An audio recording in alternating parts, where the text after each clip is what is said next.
Hey, what's going on, everybody? This is EDC for Fun. My name is Dennis. Thanks for checking out the video. Today we're looking at the Oknife Splint. This is Olight's second knife. The first one was the Drever. Just go ahead and real quick just show you the size difference. The Splint is definitely a smaller knife. This version that I have here is the titanium frame lock.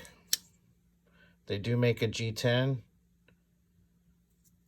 and the G10 version has a different steel on it. The titanium version has S35VN, which is pretty cool. And while we're looking at the blade, you can see the belt finish down below, and then the tumbled finish up top. We've got this step down here. We've got a thumb hole opener. I'll explain what I mean by that in a little bit. Got some jimping, clip point, looking like a Bowie knife. This thing is tiny though. I wasn't prepared for how small this thing is. I mean, looking at the specs, you can tell it's a smaller knife, but I mean, this thing just is super tiny. I'll go ahead and weigh it real quick.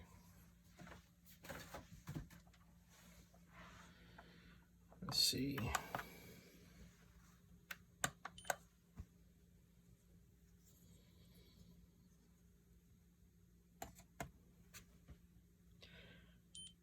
.4 compared to the Drever. 3.5. I mean, Drever's pretty lightweight as is, but the Splint is definitely, like I said, a tiny knife. While we're doing weights and comparisons and things, here it is next to a Pair 3 lightweight.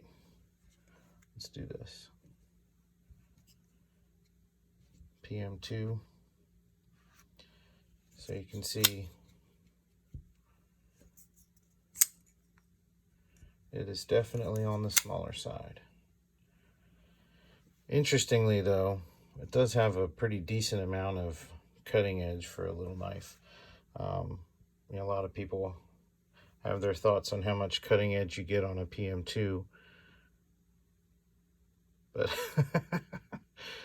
this thing's pretty close, and it's definitely tiny. Ratios don't really bother me, but some people are interested in that kind of stuff. Cutting edge compared to Pair 3. Sorry, I got a shadow there. I don't have a lot of lights in my setup, but so for comparison's sake, that's what it looks like next to those two. But I did want to talk about, like I said, about that thumb hole opener. You can spidey flick this knife no problem, but if you look at where that pocket clip lands on the lock bar, on the frame lock, there's really nowhere to get a hold onto this thing where it doesn't put pressure on the lock. And it is, if you're right-handed, I mean, it is basically impossible to just do a slow roll open, even if you're left-handed, now that I think about it.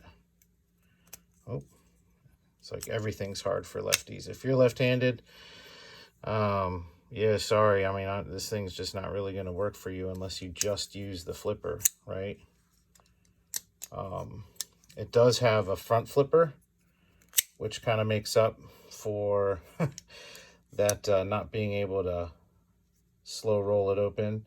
But like I said, this thing is so tiny, and just the way it is, there's no way to really grab it that way without, you know, putting pressure on the lock. So, but you can definitely do the back flipper. You can't really push button it. See the fail there? But it's definitely, you know, a nice, easy, light switch.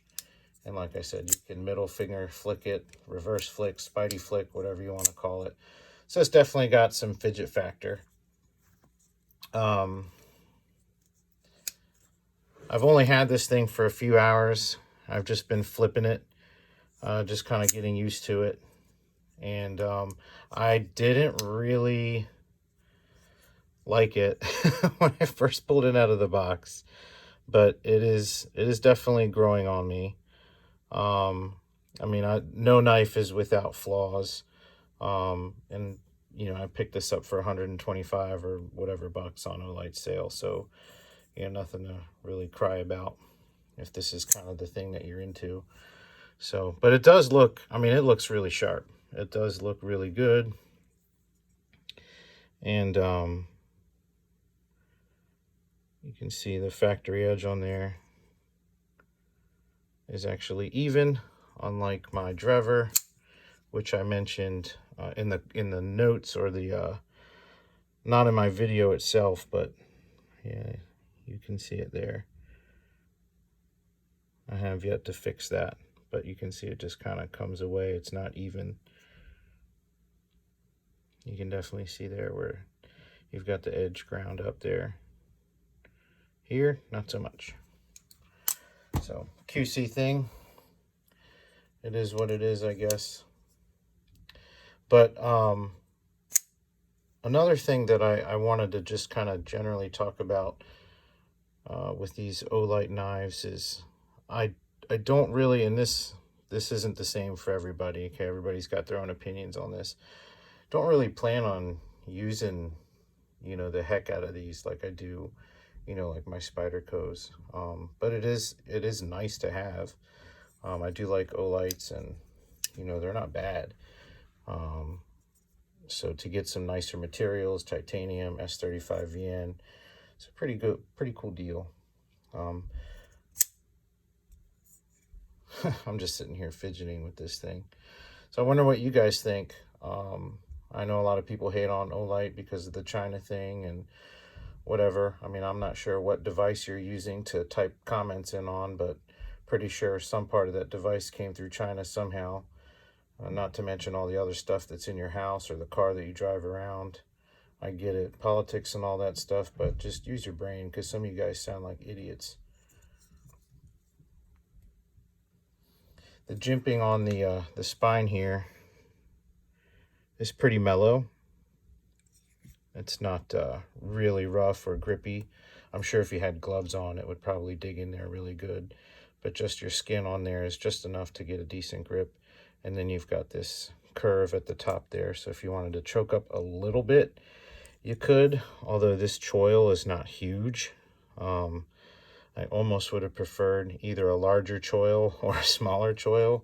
It's kind of like this weird in between where you can't really get. I mean, I have like medium, large size hands for gloves, and if I really wanted to get up in there, I mean, I'm on that blade, so I'm probably not going to use it that way. But again, I didn't really get this for hard use anyway. So speaking of hand size, I can almost get a full 4-finger grip on there. Pinky's kind of hanging off a little bit. But the nicer thing, you know, about having a little knife this size is it does just slip right into your pocket and just kind of disappears in there. So if you're carrying other knives or other stuff in your pockets, lights, you know, whatever, it's just gonna be discreet in the corner of your pocket, which is pretty cool. And the construction on this, like a lot of titanium frame locks, is pretty simple. You've got 2 standoffs back there. These are T6. Your pivot is a T8.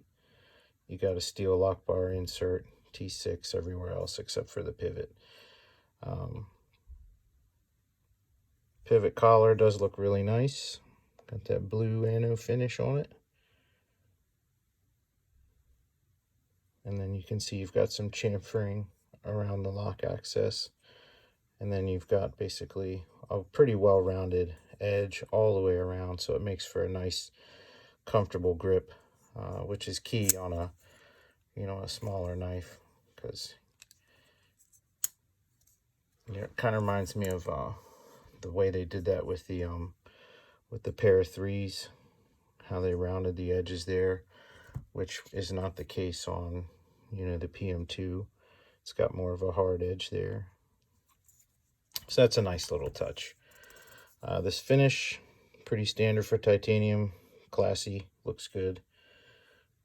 While we're looking up here, you can see there is some jimping on the flipper. This flipper, by the way, is miles ahead of the flipper that's on the Drever. You see how that one kind of angles down, and this one has just a little bit of a upsweep to it. If you're not really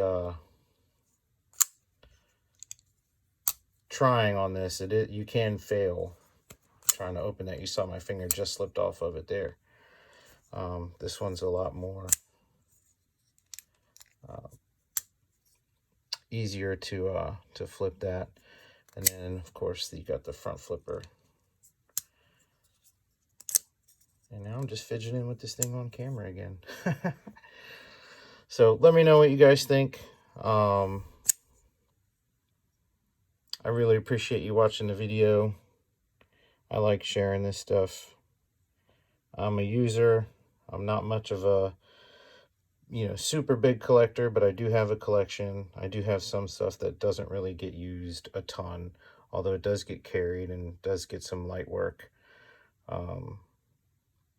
Not everybody feels the same way about that. But hey, we all kind of come at this world, from our own experiences and our own knowledge, skills, and abilities, and everybody's got their own thing going on, and it's just nice being able to share stuff and discuss and have some common ground with people. So thanks again for watching. Hope you guys have a great day. God bless. See ya.